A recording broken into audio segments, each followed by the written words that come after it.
이재명 대표와 관련된 수사는 이미 말씀드릴 필요도 없이 압수수색부터 해가지고 주변인들 샅샅이 계좌까지 다 하고 있습니다. 근데 지금 있잖아요. 윤석열 대통령 본인, 그다음에 부인, 그다음에 그 장모와 관련해가지고 대통령 선거 캠페인 중에 고소고발 사건이 많았습니다. 근데 이 사건들이 최근에 전부 무혐의, 불송치 다 되고 있습니다.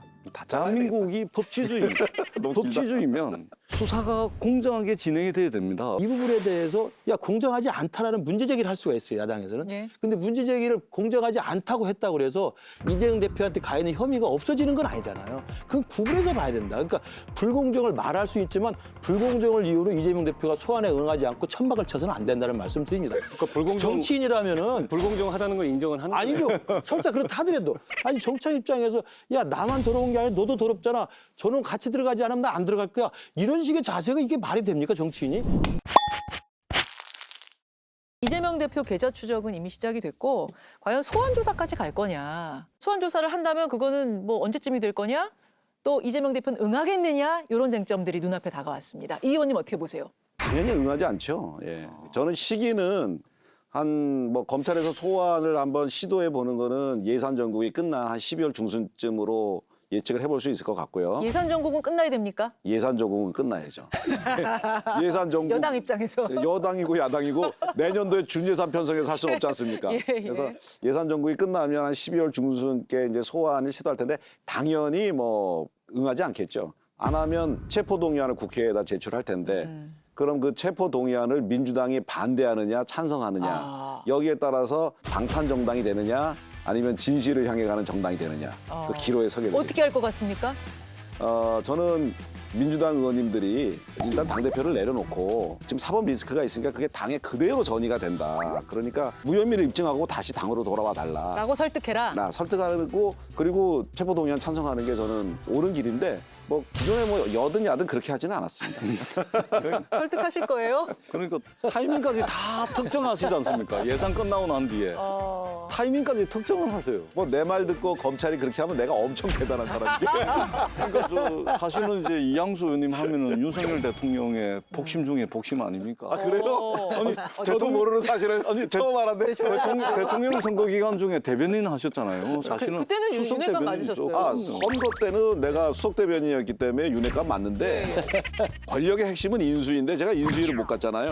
그래서 그 다음부터는 핵자가 떨어지고 아니다가 그냥 지금은 그냥 관입니다. 아니시랍니다. 아니라는 말씀은 안 하잖아요. 관이래잖아요. 가는 거 그냥 아니다. 국회의원 관이지 거기도 관이고 나도 관이고.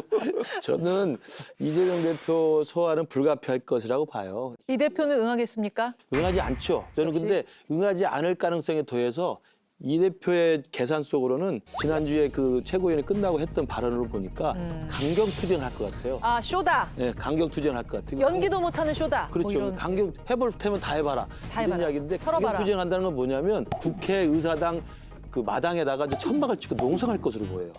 아, 더 구체적으로 그러면서 얘기하시네요. 저는 그러니까 아주 이거 제가 신났어요. 지시한다고 되는 게 아니잖아요. 근데 그렇게 하면서 이게 무슨 뭘 누리냐면 이재명 대표는 나 혼자가 아니다. 나는 제1야당의 대표다. 끝까지 천막을 치고 단식 논성을 해서 민주당과 자신을 혼연일체로 좀 만들 거라고 봐요. 확실한 건 신난 것 소환 같아요. 시점이 그렇게 빠르지 않을 수도 있다고 봐요. 왜냐하면 제1야당 대표를 여러 번 부르기 어렵기 때문에 한 번 불러서 어쨌든 검찰이 수사를 다 하고 혐의를 입증하려면 상당한 어쨌든 이재명 대표하고 연관성을 확인한 뒤에 불러서 소환을 하지 않을까 싶어요. 그 연대가 아니라 뭐 해 넘길 거라고 보세요? 뭐 그럴 수도 있다고 봅니다.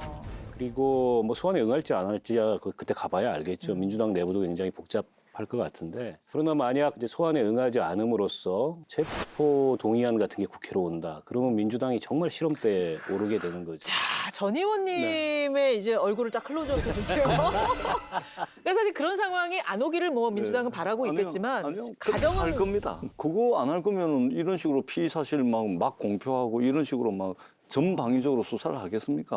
압수수색을 240번이나 하겠습니까? 자, 그럼 소환 조사가 있을 것이다라는 데까지는 네 분이 다 의견 일치를 봤는데 그럼 민주당은 어떻게 할 것이냐? 이재명 대표는 어떻게 대응해야 될 그러니까 것이냐? 이 제가 꼭 드리고 싶은 말씀은 마음대로 하시라. 다만 대한민국이 법치주의라는 것을 윤석열 정부는 증명을 해야 될 겁니다. 어떻게? 수사가 공정해야 된다. 자, 그래서 제가 잠깐 그 이야기 하기 전에 그래서 제가 준비했습니다. 일단 궁금한 거. 그래서 그렇게 되면 이 대표는 어떻게 대응할 것인지 또 미리 예단하기는 쉽지 않습니다. 저는 전재수 의원이 그때 어떤 입장을 가질지가 궁금해요. 저거 갖고 왔으니까 언젠가 한번 해야 되는데 아니, 하고 넘어가죠. 전재수 의원이 미리 좀 말씀해 주세요. 자료? 그때는 어떻게 할 건지. 제외 중이었어. 예단하기는 쉽지 않습니다. 예단하기는 쉽지 않고, 근데 가장 최고 수준에서 윤석열 정부의 압박이 들어올 겁니다. 예, 최고 수준에서. 근데 국민의힘 쪽 그 계신 분들 말씀을 들어보면 네. 수사 속도를 좀 늦춰야 된다. 다음 총선을 고려해서 아, 지금 너무 이런 분들도 있어요. 아니 근데 총선까지 가져가야 된다. 인위적으로 그건 다 개인의 뇌피셜이고 희망사항인 거죠. 지금 민주당의 당대표거든요. 당대표를 소환한다고 해서 이게 바로 기소로 이어지는 게 아닙니다. 사실 지금 대장동 일당들이 들어가서 재판을 받는 과정에 이재명 대표와 연관된 일들이 있습니다. 네. 그런 것들이 유죄로 드러날 때 아, 이재명 대표도 연관되어 있고 유죄로 가져갈 수 있겠구나. 이런 확신이 들 때 이제 기소 여부를 결정하고 이렇게 하지. 근데 그거는요, 상당히 그러면은 그 대장동 일당의 재판이 어느 정도 진행되는 상황.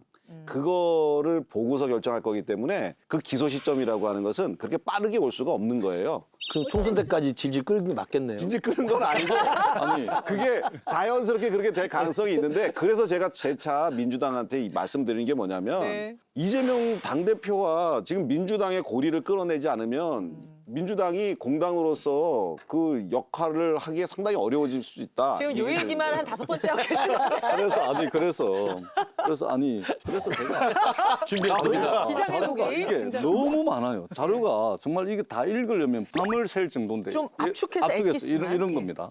이재명 대표와 관련된 수사는 이미 말씀드릴 필요도 없이 압수수색부터 해가지고 주변인들 샅샅이 계좌까지 다 하고 있습니다. 근데 지금 있잖아요. 윤석열 대통령 본인, 그다음에 부인, 그다음에 그 장모와 관련해가지고 대통령 선거 캠페인 중에 고소고발 사건이 많았습니다. 근데 이 사건들이 최근에 전부 무혐의, 불송치 다 되고 있습니다. 대한민국이 법치주의면 수사가 공정하게 진행이 돼야 됩니다. 어떤 범죄 혐의에 대해서는 예리하게 벼린 칼날을 들이대고 어떤 의혹에 대해서는 솜방망이 수사해버리고 아예 수사도 안 해버리고 이래버리면 이재명 대표와 관련된 어떤 수사 결과를 내놓더라도 수사가 공정하지 않다라고 국민들께서 판단하시면 이 수사는 윤석열 정부가 원하는 그런 결과와 완전 반대 방향으로 갈 가능성이 많다. 전재수 의원 말씀하신 것처럼 검찰이 들여다보고 경찰이 들여다봐서 법리 해석 다 하고 법조문 다 하고 증거자료 다 확보해서 보니 불송치 무혐의로 나오는 거예요. 그러면 이게 이재명 대표 소환을 하니까 이 사람 없는 죄를 만들어서 해야 됩니까? 그건 말이 안 되는 거죠. 그건 단순한 기계적인 등치라고 보고요. 또 하나는 이 부분에 대해서 공정하지 않다라는 문제 제기를 할 수가 있어요. 야당에서는. 예. 근데 문제 제기를 공정하지 않다고 했다고 그래서 이재명 대표한테 가 있는 혐의가 없어지는 건 아니잖아요. 그건 구분해서 봐야 된다. 그러니까 불공정을 말할 수 있지만 불공정을 이유로 이재명 대표가 소환에 응하지 않고 천막을 쳐서는 안 된다는 말씀 드립니다. 그러니까 정치인이라면은 불공정하다는 걸 인정은 하는 아니죠. 설사 그렇다 하더라도 아니 정치인 입장에서 야 나만 더러운 게 아니라 너도 더럽잖아. 저는 같이 들어가지 않으면 나 안 들어갈 거야. 이런 식의 자세가 이게 말이 됩니까 정치인이? 그건 온당치 않은 자세예요. 알겠습니다. 지금 이렇게 전재수 의원님이 열심히 이재명 대표 수사에 문제가 있다. 이렇게 얘기를 하시는데 한 일간지에 전재수 의원은 탈 이재명파다. 이렇게 탈 이재명파세요? 저는 이런 기사 나올 때마다 이게 참 자괴감이 많이 듭니다. 예.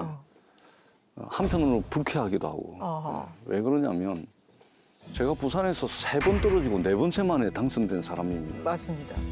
누구 유력 정치인의 그늘 밑에서 정치하려고 했다면 10년 세월 꽃갱이 들고 그 밭갈이 해가지고 10년 만에 당선 안 됩니다.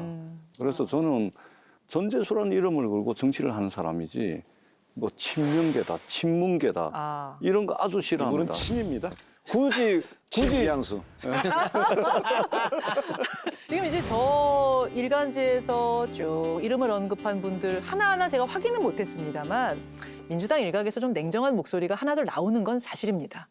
이재명 당대표의 사과나 유감 표명은 있어야 하는 것 아니냐 이런 이야기가 하나둘 나오고 있어요. 저는 개인적으로 민주당이 사법적 대응과 정치적 대응을 좀 분리를 해야 된다. 이게 뒤섞여 버리면은 그때는 당 전체가 쓸려 들어가는 거거든요. 그러다가 이제 제2의 조국 사태 비슷하게 되는 거 아니냐 이런 우려의 목소리가 민주당 내에서 이미 나오고 있는 것 나오고 같아요. 있죠. 나오고 있죠. 이게 법적인 문제를 떠나서 정치도의적인 차원에서 본인의 분신, 측근, 뭐 왼팔, 오른팔 이런 사람들이 어쨌든 구속되고 기소됐으면 그에 대해서 어쨌든 무리를 일으킨 것에 대한 정치도의적 차원의 유감 표명이나 사과 이거 필요하죠. 저는 이 민주당이 어떻게 행동하느냐가 지금 더 중요하다고 봅니다. 민주당이 평소에 그 의리를 발휘해서 우리 편 지키기로 똘똘 뭉친다면 사실 저희 당으로서는 굉장히 보기 좋을 거예요. 아. 그런데 대한민국 정치적으로는 굉장히 비극이 될 거다. 사실로 안 드러난다면 이제 뭐 다행이겠지만 사실로 드러난다면 민주당은 정말 당 이름도 바꿔야 된다고 생각합니다. 문 닫을 수도 있는 정도 상황이 될 수도 있다고 좀. 근데 저는 궁금한 게 지금 이재명 대표가 이 문제에 대해서 사과나 유감 표명 같은 사실 과거에는 그런 사례들 많았잖아요. 네. 근데 하지 않는 이유는 뭐라고 보세요? 과거에 대통령이 자기 측근과 관련된 비리가 드러나면 정치 도의적 책임을 지고 사과를 국민들 앞에 했죠. DJ나 YS가 아들이 구속이 됐을 때 그리고 노무현 대통령이 자기 오른팔이었던 안희정 실장이 정치자금법 위반으로 구속이 됐을 때 정치 도의적 책임을 지고 절절하게 사과를 하죠. 그러나 그건 본인까지는 범죄 혐의가 연관되지 않는 거예요. 근데 지금 이재명 대표는 지금 모든 그 방향이 지금 이재명 대표를 향해 가고 있기 때문에 자신이 나서서 나는 괜찮은데 내 측근이 그래서 미안하다는 이야기를 할 수도 없고 할 계제도 아니라고. 그러면 봅니다. 인정하는 꼴이 될 수도 있기 때문에 그렇죠. 유감 표명도 어려운 거다. 저는 할 수가 없는 상황이라고. 상황 그러니까 자체가. 이런 상황은 제가 볼 때 제1야당 대표가 아. 지금까지 당해본 적이 별로 없어요. 제가 조금 다른 각도에서 보면 지금 이재명 대표는 김용이나 정진상 씨의 로얄티를 믿어야 됩니다. 그런 사과 유감 표명이 그들의 혐의 사실을 일부 인정하거나 내지는 선긋기를 하는 걸로 비춰졌을 때 정진상이나 김용의 로얄티를 기대할 수 없게 될 수도 있어요. 저는 그 점도 굉장히 염려스러울 거라고 생각하고 속사정을 좀 들여다보면 그것도 쉽지 않겠다 이런 생각도 한편 들어요. 그러고.